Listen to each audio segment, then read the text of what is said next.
Hello guys, welcome back to my channel. I hope you enjoyed my first video. Today we are going to react to Geography Now Germany, a video which speaks about the German geography, its culture and other things.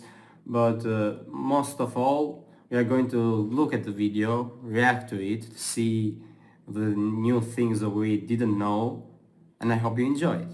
All right. Lederhosen, Schnitzel beer, Bratwurst order, bread and beer, complicated history beer, no humor, EDM, and gummy bears that will kind of like give you diarrhea, but it's like worth it. Ugh, those are such horrible stereotypes that every German is so sick and tired of hearing. One gummy bear? It's time to learn geography. Hey everyone, I'm your host Barbie. So we've conquered Belgium's castle, jumped through Denmark's lagoon, danced through France's forest, and now we've made it to the final boss of the EU, Kingpin Germany. Level 1, begin. Ah, you know why I'm smiling. Yep, Germany has a lot of territorial anomalies. We'll get into that in a little bit, but first, Germany is located in central Western Europe, bordered by 9 other countries. Don't forget little Luxembourg, with small coasts on the North and Baltic Seas, which they own about 50 small islands. Now, Germany, like the US, is a federal republic which has 16 smaller states, or Bundeslande, each with its own constitution, 3 of which are cities, the capital Berlin, Hamburg, and Bremen, which is actually kind of like 2 cities, including Bremerhaven on the coast, but they kind of act like one entity. Fun side note, Lower Saxony is actually geographically situated further north than regular Saxony. Now let's jump into the fun stuff. Now we already discussed the Jungholz Quadrupoint and the Vennbahn railway enclaves with Belgium and Austria. However, there's a few more. The entire town of Bussingen am Hochrhein is surrounded by Switzerland, whereas part of the Konstanz is cut off by the Rhine River and surrounded by Switzerland. However, immediately across the river, a small patch of empty land on the German side actually belongs to Switzerland. Finally, they split the island of Usedom with Poland in the north. Germany is interesting because every state in the country has its own distinct culture, dialect, history, food, traditions. I mean, Bavarians will be quite drastically different from Schleswig-Holsteiners. Mecklenburg-Vorpommern will be different from Saarland. This all has to do with ancient and recent history. Basically, in the quickest way I can summarize this, Germanic tribes, Roman wars, Charlemagne, 3 kingdoms, this guy marries an Italian, creating a whole new mess called the Holy Roman Empire made up of 300 smaller separate kingdoms, states, and dukedoms, which had nothing to do with Romans. Teutonic Knights, Brandenburgs became Prussia, Habsburgs became Austrians, Lithuanians and Poles made their own thing, whereas the Hungarians joined the Austrians. Wars, battles, Napoleon comes over and messes everything up, and finally, German nationalism surges, and in 1871, Otto von Bismarck creates the first proto-German unified state. And then they're all like, oh dang, we came late to this game. We gotta scramble for some colonies. And that's how all of these countries at one point spoke German. Oh, and also keep in mind, like 300 years before this, a German banking company obtained colonial rights to Venezuela for like 20 years. They were looking for the lost city of El Dorado. So technically, you can kind of say Germans colonized the Americas, but it wasn't like a nationalized conquest thing. Fast forward even more, and then you get World War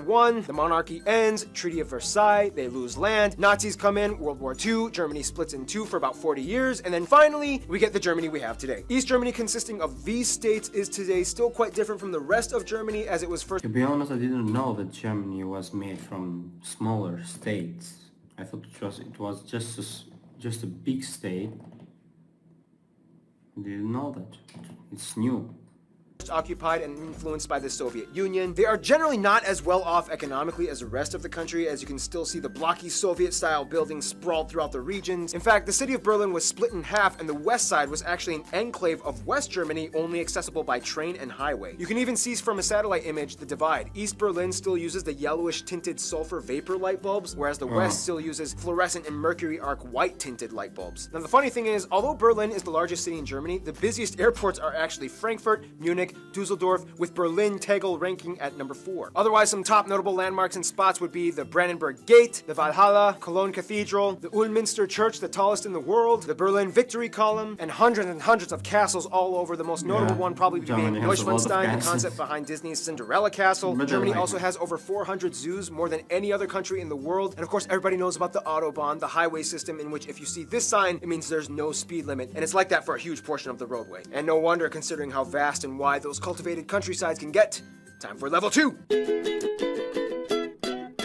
Okay, think of it this way. In Germany, the more down you go, the more up you move. Basically, Germany lies on the Atlantic shelf in the north that starts with the mudflats in the North Sea. Seriously, this island right here is accessible only for a few hours by foot until the tide comes and floods everything. Then everything just kind of creeps up into the Alps in the south by Bavaria and Baden-Württemberg, with the highest mountain, Zugspitze, located right along the border with Austria. Kind of like France, Germany is filled with a vast irrigating network of rivers like the Spree, Elbe, Weser, Rhine, and of course, the mighty Danube that starts here. About a third of the land is arable and another third is woodland, and after millennia of civilization, Germans have cultivated the crap out of their country. Most agriculture, of course, happens in the North Flat Plains and the central regions of the country, which is, by the way, kind of like Europe's Tornado Alley. Due to its position sandwiched between the Arctic blasts of Scandinavia and the moist, warm jet streams of the Mediterranean below, Germany can be an atmospheric war zone in the summer. There are more tornadoes on average in Germany than any other country in Europe. Speaking of flat farmland, Germany is the world's largest rye and hop producer. Germans abso-freaking-lutely love their bread. There are over 300 different kinds of bread in the country, more types than any other country in the world, and almost every meal incorporates some kind of slice or small bun or brötchen of.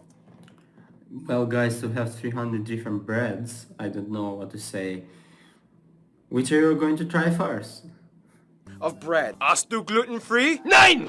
Germans are heavy meat eaters, specifically in pork. They basically know every possible way to cook a pig. Over 50 different types of sausage exist alongside schnitzels, rouladen, sauerbraten, Schweinsachse, and at a big party you might find Spanferkel. Beer reigns supreme all over as the third largest consumers of beer after the Czech Republic, even their president has no problem with public intoxication, and Austria. Germany is world-renowned for their beer, which by the way follows the Reinheitsgebot rule in which they are only allowed to use water, hops, malt, and sometimes yeast. Nonetheless, about 1,300 breweries exist, pumping out over 5,000 brands. The oldest continuously existing brewery in the world, started by Benedictine monks in 1040 AD, can be found here. Germany takes the environment very seriously and for the past 2 decades has been going on a major green revolution. As of today, they have the largest installed solar power capacity, and green infrastructure practices like home-installed turbines and solar panels have seen a huge surge in the past 10 years. Forests dominate the southern regions where the landscape gets hillier and mountainous, the most famous one being the Black Forest or the Schwarzwald in Baden-Württemberg. Deer, bears, boar, foxes, badgers, and the national animal, the eagle, can be found thriving in these parts. Nonetheless, economically, Germany is known mostly for their exceptional engineering and industry production. Companies we've all heard of like Volkswagen, BMW, Mercedes-Benz, Porsche, Audi, Telecom, Nivea, DHL, Bosch, Adidas, Puma, Adidas, Puma! Yeah, it's kind of like the whole Biscoito Bolacha thing from Brazil. Remember? Well, we have mudflats, tornadoes, pork, beer, mountains. All that's missing is people. Level 3. Fun little side note, in Germany, this is 3, not this. Now, if the EU was a family, Germany would kind of be like the dad who got out of rehab, reconciled with his wife and kids, and is taking his new life very seriously as he is haunted by the demons of his past every day. First of all, the country has about 82 million people and is the most populated in the EU, second most in Europe after Russia, and has the 4th largest nominal GDP in the world. About 80% of the country identifies as ethnically German, 12% other Europeans, mostly Polish, Italian, Dutch, and so on. Turks make up about 3.5%, Asians at 2%, and the rest are made up of other groups like Africans and Americans. Also, they use the euro, they use the C and F type outlets, and they drive on the right side of the road. Germany is without a doubt a global powerhouse. It is the strongest economy in the EU and makes up about 16% of the union's population. It's the 3rd largest exporter and importer of goods in the world. After the United States, Germany is also the 2nd most popular global migration destination. Germany experiences a high standard of living, tuition-free universities, if you get accepted that is, a mostly government-subsidized universal healthcare system, about a quarter is still privatized, and state pension for retirement at age 65. Now, when it comes to language, things get a little tricky. Each state kind of has their own type of German. However, to get by, most Germans learn how to speak Hochdeutsch, or High German, which is the standard dialect. The European Charter, however, protects the minority languages of Frisian, Danish, Romani, Sorbian, which is like a Slavic-based language used along the Czech-Polish border, and Plattdeutsch, or Low German, which has similarities to Dutch and is typically used by the Amish and Mennonite communities across the world. If you learn German and go to Germany, from this, as I see, it will be hard. It will be hard to understand people, to talk with them, because there will be new words everywhere and things you never heard before. A little bit like the English people from Scotland and other places.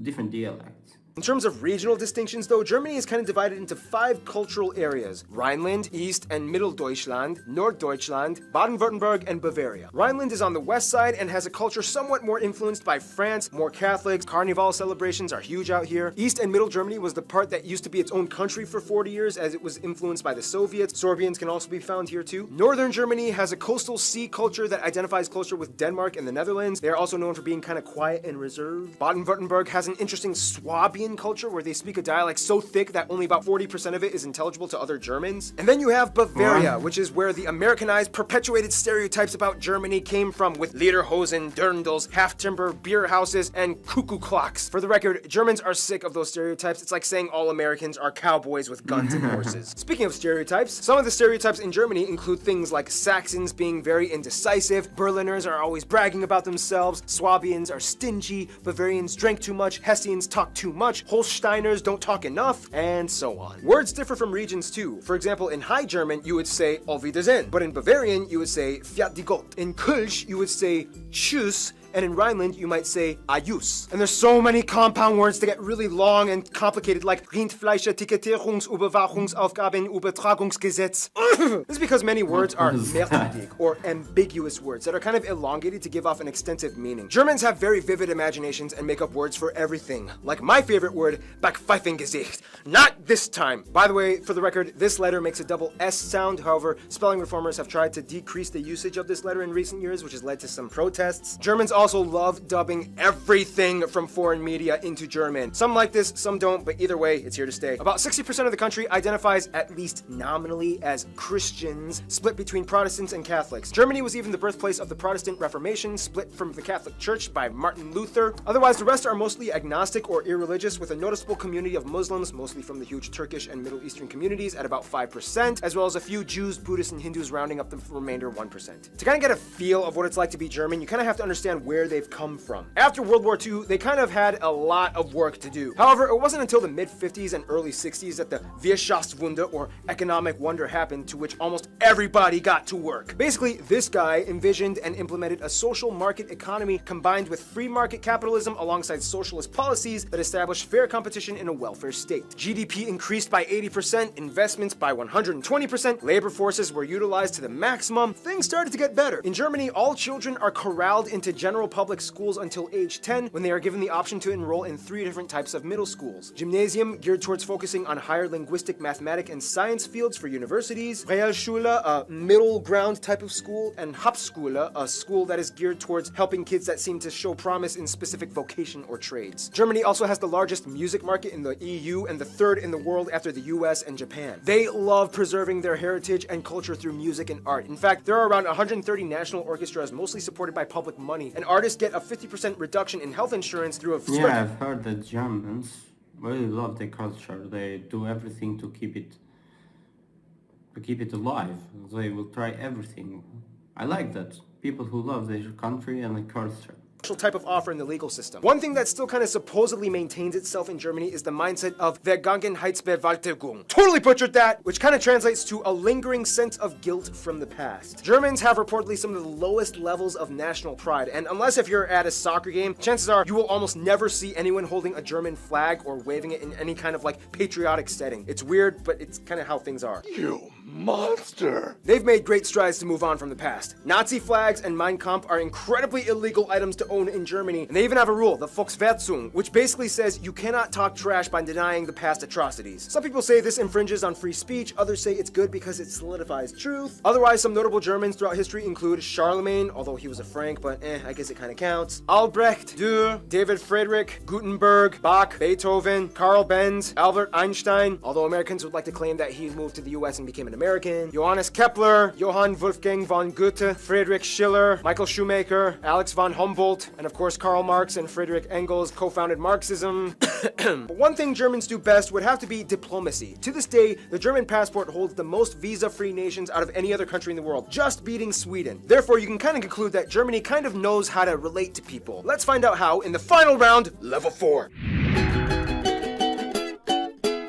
Germany knows how to make friends. They have over 220 diplomatic missions abroad and over 350 honorary consuls and have an incredibly high position of authority in the EU. Their closest African friend would probably be Namibia. As a former German colony way back in the 19th century, Namibia held on relations, and to this day, German is still a recognized language in Namibia. Germans have been supporting and sharing ties both economically and ideologically for over a century. India and South Korea are really close friends in Asia. India supported both East and West Germany during the Cold War, and after reunification, they were like, woohoo, even better! And Germany is to South Korea what Japan is to France. They love to piggyback off of each other's ideas and cultures, especially in the automotive industry. Many South Koreans were sent to Germany after the Korean War to work abroad and study, and Germans have been growing in fascination with visiting South Korea. The US is probably the closest ally outside of the EU. About 30% of Americans claim German heritage, and after World War II, the Marshall Plan allowed the US to give post-war aid to Germany, which helped kickstart the economic recovery. Germany was a key figure in the formation of the State of Israel after World War II, which after the Holocaust left an obligation to invest in the building up of a Jewish community. Turkey is probably the closest Middle Eastern ally, as the Turks make up the largest Asian demographic in Germany, although many of them may or may not also identify as Kurds. But since Kurds don't have a state of their own, they usually go under Turkish passports when immigrating and are documented as such. Their best friends, however, would probably be literally all their neighbors. The thing is, Germany is kind of like Bosnia and Herzegovina, in which by default they kind of get friends based off of the regional alliances. Bavarians get along with Austrians, Baden-Württembergs get along with Switzerland, East Germany has good relations with the Slavic countries, the Rhine states love Belgium, Luxembourg, and France, and the north side loves the Netherlands and Denmark. France, though, is kind of like the trophy wife of Germany, as the two have had an angry start but then eventually fell in love and worked together beautifully. France is like the beautiful, flashy spokesperson for the EU that stands in the spotlight as Germany stands in the background, managing all the money and logistical work. In conclusion, although Germanic peoples have existed for thousands of years, an actual unified German state didn't appear until kind of recently, and the brief time that they've been around, they've kind of gone through some of the most intense, world-revolutionizing historical events possibly imagined. Yet, they've come out working hard and building their way up to become a world superpower. You gotta give it to them. There's something about the Germans. And with that, final boss level complete. Stay tuned. Another African state Germany has ties to, Ghana, is coming up next.